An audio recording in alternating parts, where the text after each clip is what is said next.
Hello friends. Welcome back again on the I Have a Vision Academy YouTube channel. In short, I Have Academy. So in the previous classes, we have discussed the drainage pattern. So there are basically on different parameters, we have classified different types of drainage system like Bay of Bengal and Arabian Sea drainage system. Then inland water drainage system, the third part. Then upon the sequent and insequent drainage system. Then we have talked about the Great Indian Water Divide of India. So these things we have covered, and I think we have also started the types of drainage patterns. So the first type that we have studied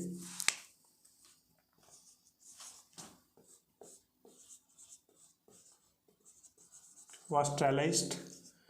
The second is dendritic.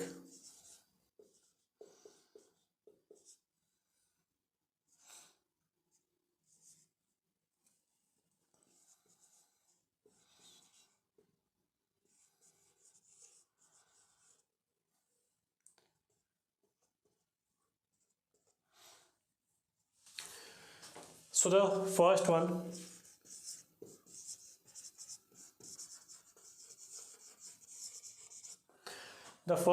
trellised, we have discussed that this particular type of drainage system can be observed wherever there are folds on crust. So this was the diagram that I have drawn. The 2 points to remember was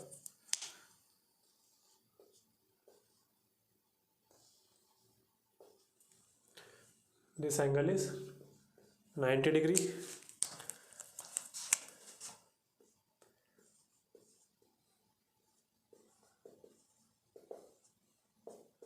by dip and strike. बस ये phrase आप याद रखना. Example, Himalayan river Indus. Then dendritic, the very simplest one, like a tree.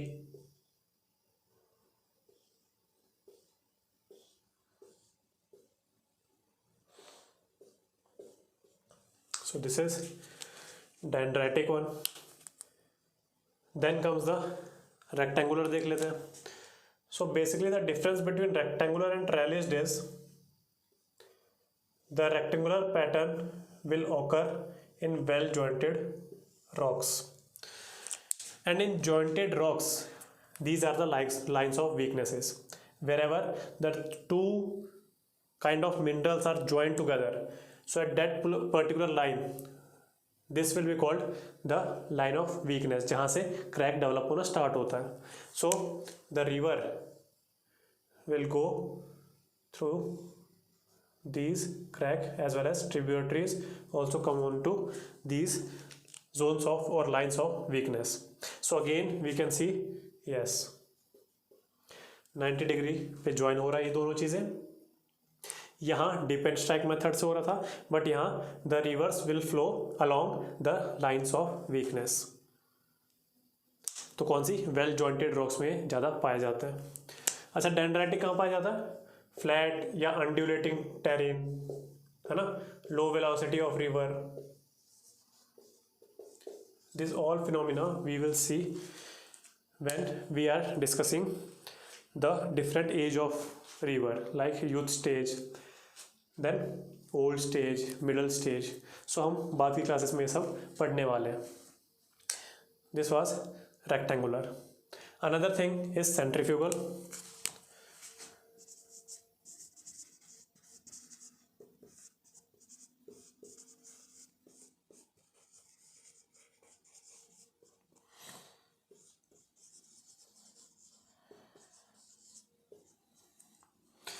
So in centrifugal, as a name suggest, English word centrifugal का मतलब ही यही होता है कि एक जगह से we have a fixed point and all the rivers are diverging और going into different paths. So all the plateaus, all the rivers, major rivers which are originating from plateaus. Example, Chota Nagpur plateau. किधर अपने atlas में देखते हैं ना, pause करके video. Amarkantak plateau, Guru Shikhar. So all are these example of centrifugal or radial. Then comes the centripetal और inland drainage system. जहाँ ही inland drainage system का नाम याद आ जाए आपको, तो आपको एक ही बस रिवर ध्यान में आनी चाहिए, that is Luni river.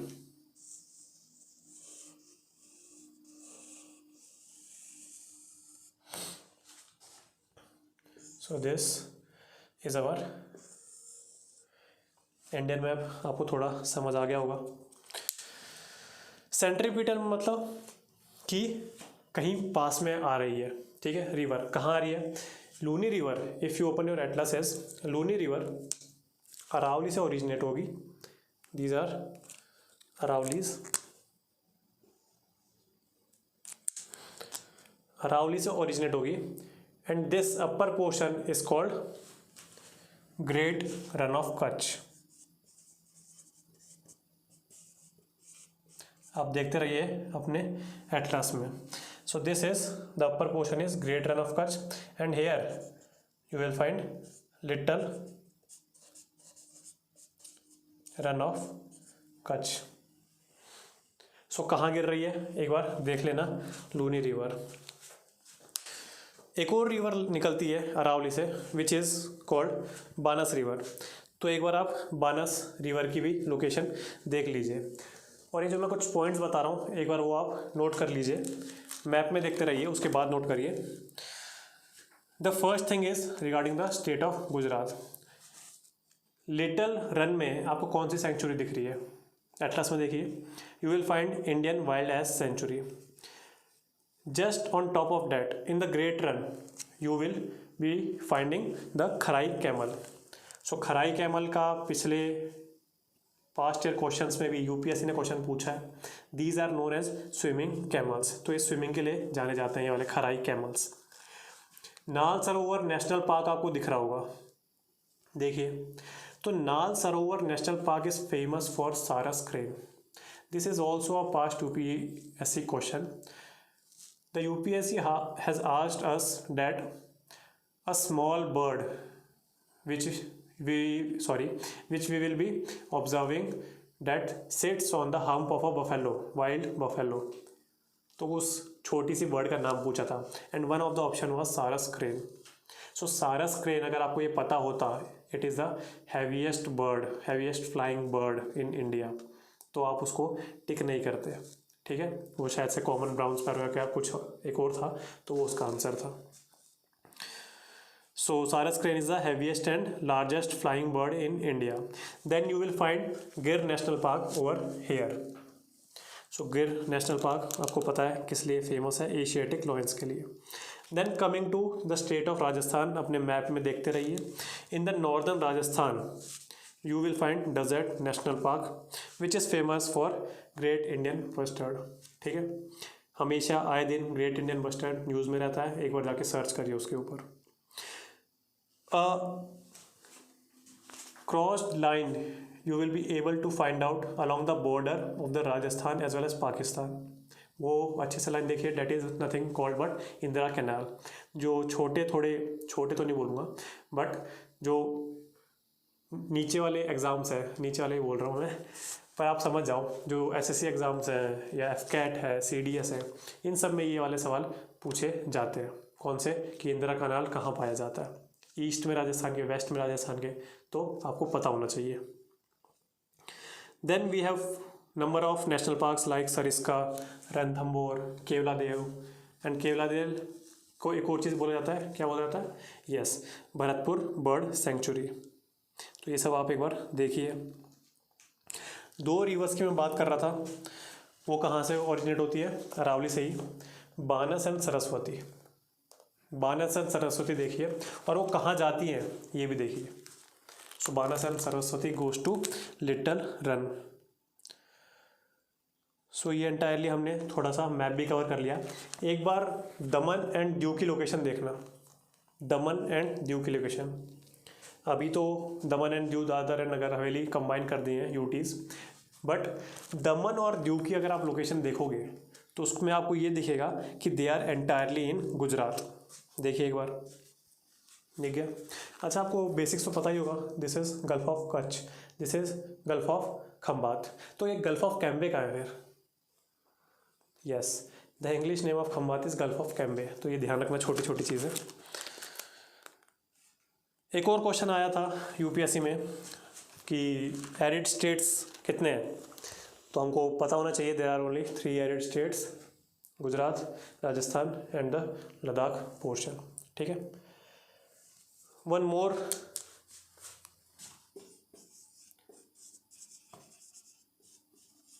Parallel drainage system.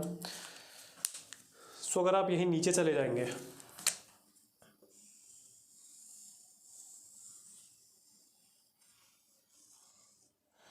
ये नीचे वाला मैप हो गया इसी के। सो आप नीचे चले जाएंगे तो आपको दिखेगा दिस इज वेस्टर्न घाट्स,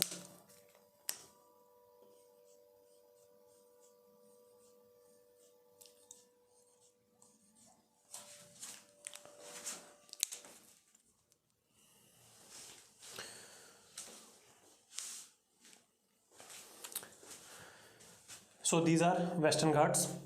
और आप देख रहे होगे all the west flowing rivers, उनका origination point and end point they are very close, it means they kind of flow in a parallel manner to each other, that's why these particular west flowing rivers has high hydroelectric potential। तो इन पे भी अगर आप जब भी क्या लगा दोगे, हाइड्रोइलेक्ट्रिक जो भी मैकेनिज्म है पूरा आप लगा दोगे, तो in comparison to east flowing rivers the west flowing rivers has higher hydroelectric potential. अगर वेस्ट कोस्ट की हम बात कर ही रहे हैं, ये वेस्ट कोस्ट में बह रही है, तो आप एक बार ईस्ट कोस्ट और वेस्ट कोस्ट में डिफरेंस देख लीजिए। East coast are much wider than the west coast. तो आपको एक कोई भी स्टेटमेंट दे सकता है यूपीएससी ABCD की फॉर्म में, that west coast are larger और greater than the east coast. तो ये गलत स्टेटमेंट है, east coast are much larger than the west coast. फिर 3 जो एरिड स्टेट्स हैं मैंने उनके बारे में बता दिया। एक और आप अभी लिख लीजिए, हम बाद में वैसे भी पढ़ेंगे। ये स्टेटमेंट है peninsular rivers are older than Himalayan rivers, is this correct और not? Yes, this is correct statement. और ये आप लिख लीजिए whenever we will be studying the stages of river, youthful stage, middle stage and mature stage and old stage, तो उसमें हम ये सब पढ़ेंगे। बट आप ये वाली लाइन भी आप एक बार लिख लीजिए। सो ठीक है, इतना हो गया। अब थोड़े से आप एक रिवर देख लीजिए। रिवर से मैंने वैसे तो आपको बता ही रखी है, पर फिर भी एक बार जल्दी से देख लेते हैं रिवर्स भी। तो अगर यहाँ से देखना स्टार्ट करें तो क्या क्या आएंगी? सुवर्ण रेखा, देखते रहिए अपने एटलस में। सुवर्ण रेखा, ब्राह्मणी एंड बैतरणी, महानदी, गोदावरी, कृष्णा, पन्नेरू, पूनियार या पन्नेरू होगी, Kaveri and Vaigai.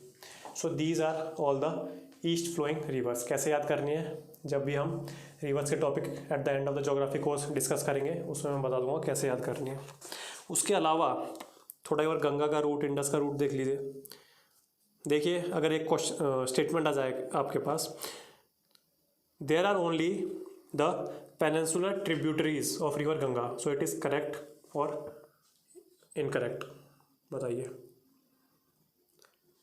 No, the Ganga has tributaries from both Himalayan as well as peninsula. Himalayan की तो आपको बहुत सारी दिख ही रही हैं, Gomti, Ghaghara, Gandak, Kosi. So these are all the tributaries, Himalayan tributaries of Ganga. And one of the peninsular tributary of river Ganga is Chambal. तो ये जो चंबल है, देन बेतवा है, पर्वती है, ये सब चंबल में मिलती है। Chambal joins the Yamuna and Yamuna joins the Ganga river. Son river है, ये भी आपके पास पेनिनसुला से है, देखिए आप। सो अगर ये स्टेटमेंट आ जाए तो it is the wrong statement. The tributaries of Ganga come from both peninsula as well as Himalayan range. Then धीरे धीरे हम पढ़ते रहेंगे सब। एक बार ब्रह्मपुत्र का मैप देख लीजिए, यारलंग सांगपो। आपको अल्टरनेटिव नेम भी पता होने चाहिए। इस बार एक बहुत अच्छा क्वेश्चन आ गया था इंडस के ऊपर कि जितनी भी इंडस रिवर है उनमें से 3 एक में ज्वाइन होती है और चौथी फिर लास्ट में इंडस में ज्वाइन होती है। तो which is this 4th river. ठीक है, तो ये भी आप एक बार देख के आना आराम से। एक और चीज़ नोटिस कर लिए, जो पुडुचेरी है उसके 4 पार्ट्स हैं, पर 3 पार्ट एक ही जगह है और 1 पार्ट बिल्कुल अलग है। तो इस पर पोटेंशियल क्वेश्चन आ सकता है। Mahe part is at west coast and all the 3 Yanam, Puducherry and Karaikal is on the east coast. अगर बोले सबसे ऊपर कौन सा है तो यानम जो एरिया है पुडुचेरी का वो है। ठीक है, बस अब चलते हैं आगे वाली स्टेज पे, डेट इज़ डेन्यूडेशन। अगर आपको याद नहीं आ रहा है कि नॉर्थ ईस्ट के स्टेट कौन कौन से हैं तो आपको एक अच्छा सा तरीका बताता हूँ। ऊपर तो हमारे पास सबको पता है अरुणाचल प्रदेश है। नीचे आपको एक स्कीम याद होगी गवर्नमेंट की, नमामि गंगे। तो नमामि से याद कर लीजिए।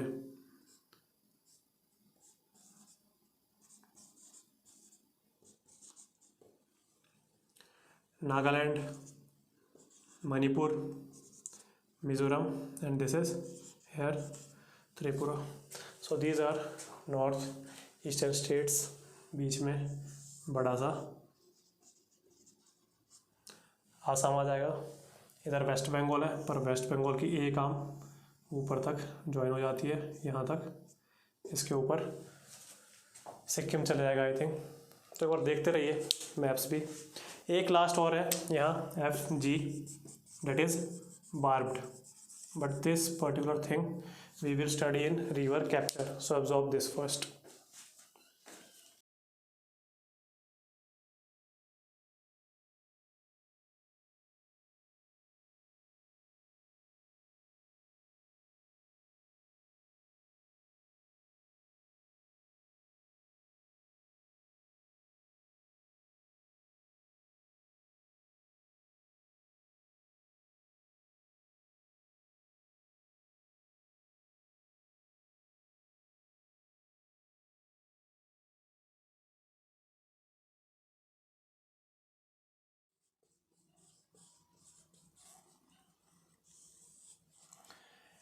Denudation. In this topic we will study 2 heads.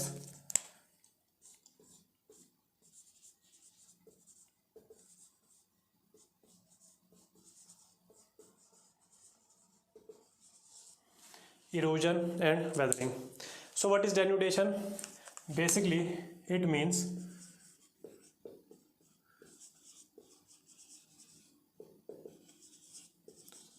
lowering of Earth's relief feature या अर्थ क्रस्ट पार्ट बोल सकते हैं या अर्थ relief feature.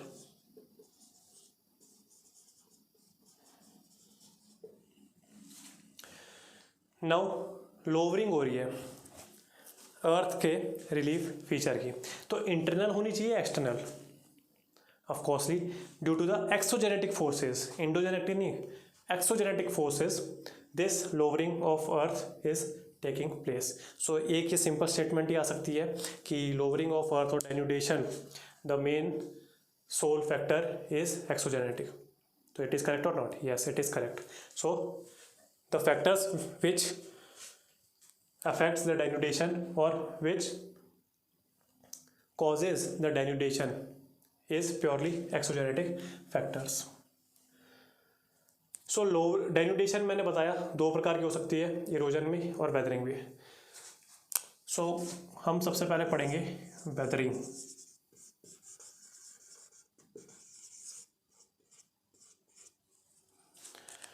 Weathering and erosion, the main difference is in situ and ex situ. The breaking of particles on their original places is weathering. The breaking of particles and further the agents of erosion will take this particle to a different place where they will get deposited. This is nothing called but erosion. It means in erosion the agents of erosion have been involved. Now what are these agents of erosion? Like air, water, ठीक है, desert conditions. So various things can be involved in the agents of erosion that we will be studying in the next class. Today's class topic is weathering. So breaking away of the particles at their original place is termed as weathering. So weathering is a in situ process. तो ये लिख लीजिए आप, in situ process है ये.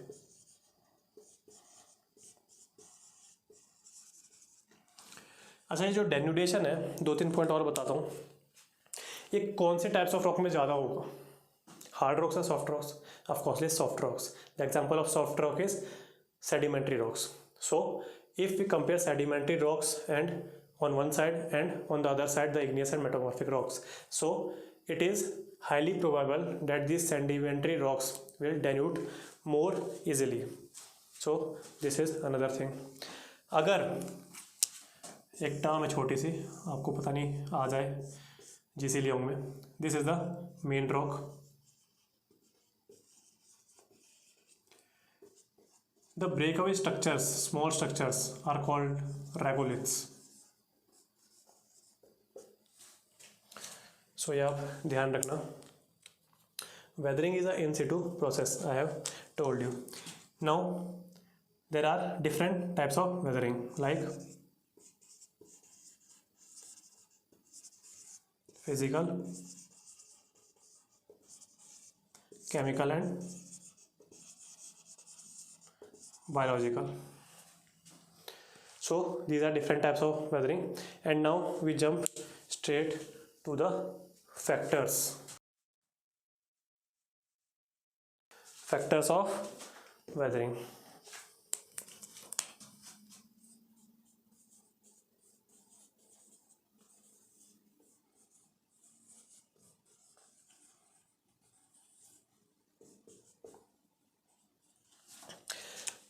अच्छा, one more question. On a hill, denudation is taking place, and in denudation, weathering is taking place. मैं ये आपको बता रहा हूँ, weathering is taking place. So असली में जो मूवमेंट हो रहा है वो डिस्क्रिप्शन सुनिए. On the top of the hill, the particles are breaking. So yes, it is definitely weathering. But due to the gravity, these particles are coming down on the road. हिल है तो नीचे road है, तो on the road. सो आप एक कौन सी definition में डालेंगे, वेदरिंग या इरोजन की? So this is another point. This will come under weathering. It means the breaking away of particles in situ with no external force applied to them. Gravity is not external force. यहाँ की बात कर रहा हूँ मैं. Gravity भी उसी में खुद ही इंक्लूड हो जाता है. जहाँ से भी ब्रेकिंग अवे ऑफ पार्टिकल हो रहा है वहाँ ग्रेविटी खुद ही एक्ट हो रही है. तो ग्रेविटी से जब ये बहुत ही ज़्यादा नीचे आएंगे, जो भी हमारे पार्टिकल्स टूटे हैं वो एकदम से नीचे आएंगे. So that is nothing called but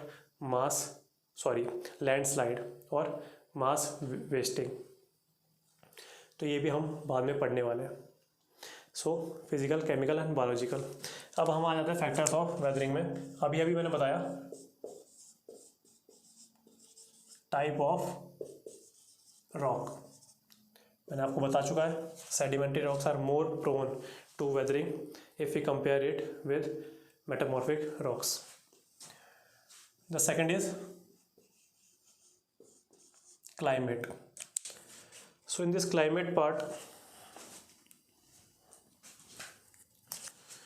ये अब थोड़ा ईयर्स का भी कंसेप्ट आ जाएगा, पर आप इधर ही बनाइए बस.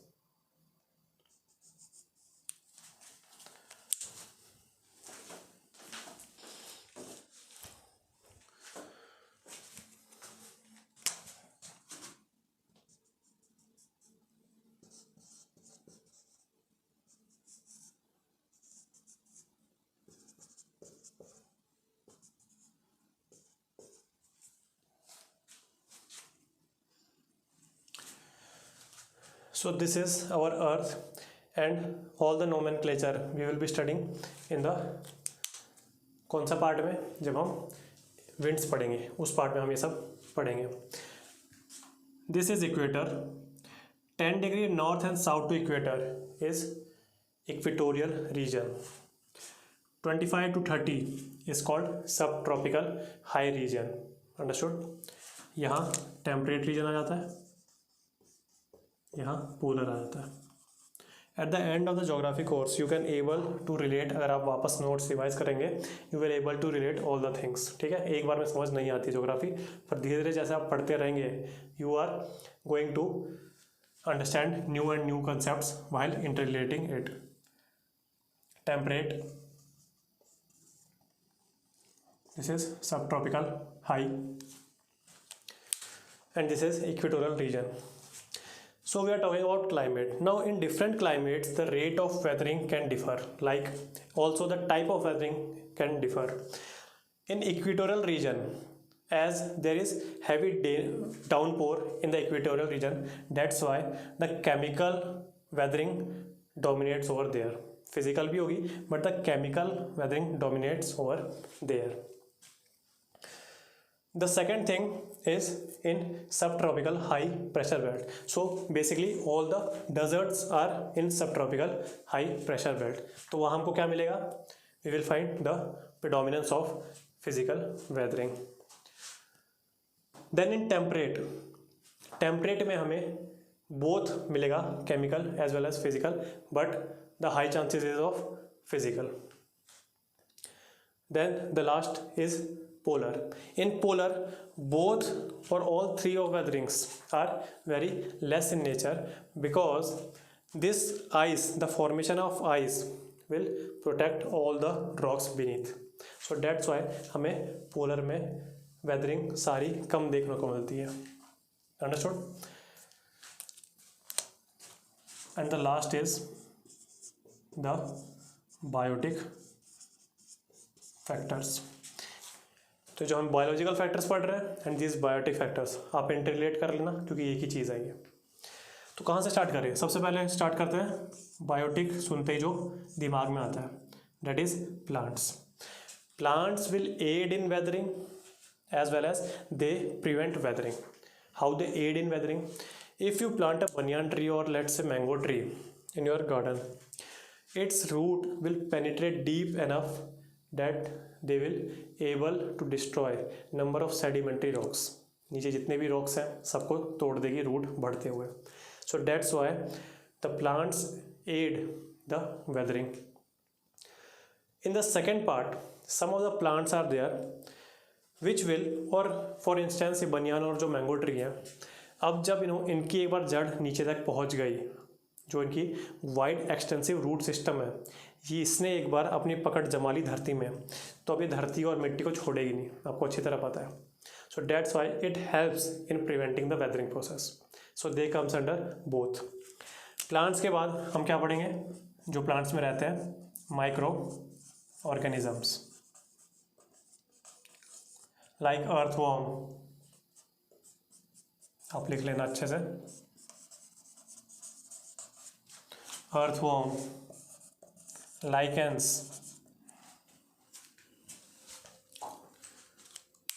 तो ये सब होते हैं. लाइकेंस सिम्बायोटिक रिलेशन होता है किस किस का बताइए? एक तो अलगी है पर दूसरा क्या है?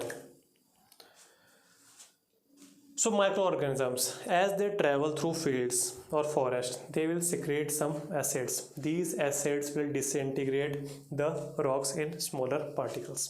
ठीक है.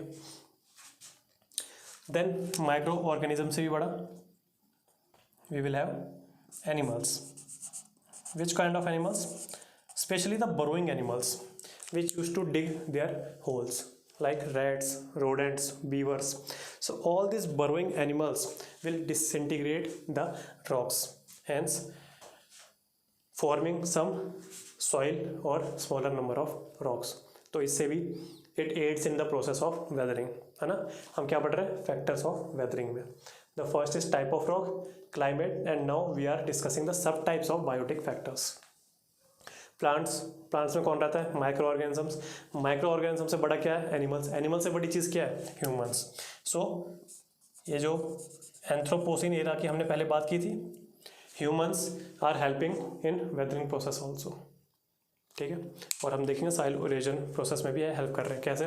Constructing big things. तो कंस्ट्रक्शन में क्या होता है, एक बार आप कंस्ट्रक्शन साइट के पास जाके देख लेना कितनी धूल उड़ती है। That's why if you go to Delhi, उसमें क्या होता है, whenever there will be a construction taking place in the city, उसके साइड में लार्ज ब्लू कर्टेंस लगा दिए जाएंगे। Why, to arrest the dust particles, ठीक है ना, कि वहीं की वहीं रहे ताकि और एयर पोल्यूशन ना हो जाए। तो ह्यूमंस ने थोड़ा सा कबाड़ा कर रखा है and they are aiding in weathering. Understood? So now we will be studying the different types of weathering like granular और rectangle, ये सब अभी पढ़ते हैं। इसको रब कर देते हैं, आप देख लीजिए एक बार।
So this is our last topic. इसके बाद मैं एक सिग्निफिकेंस ऑफ वेदरिंग का मैप लगा दूंगा, तो वो आप देख लेना आराम से।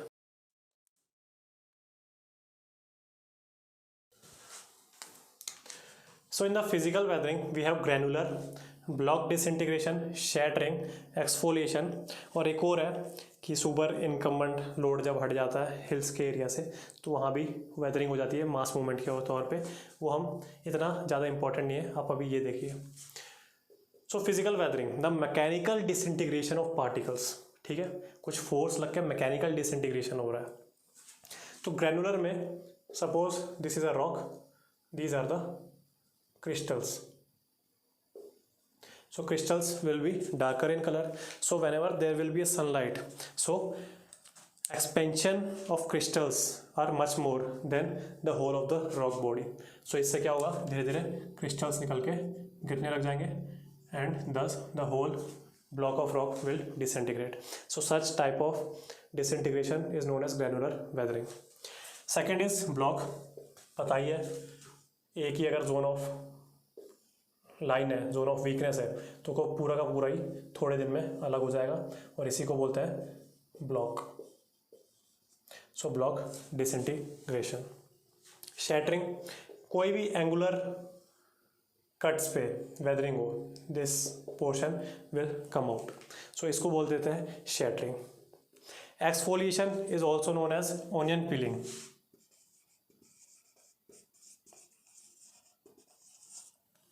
Basically seen in round and compact rocks. So this is a rock.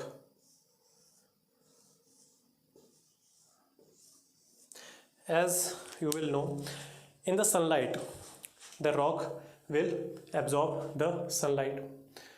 Now, the uppermost portion of the rock is subsuming highest frequency of the sunlight, so it will expand more rapidly, while the inner layers, the inner concentric layers of the rock are not expanding at that amount.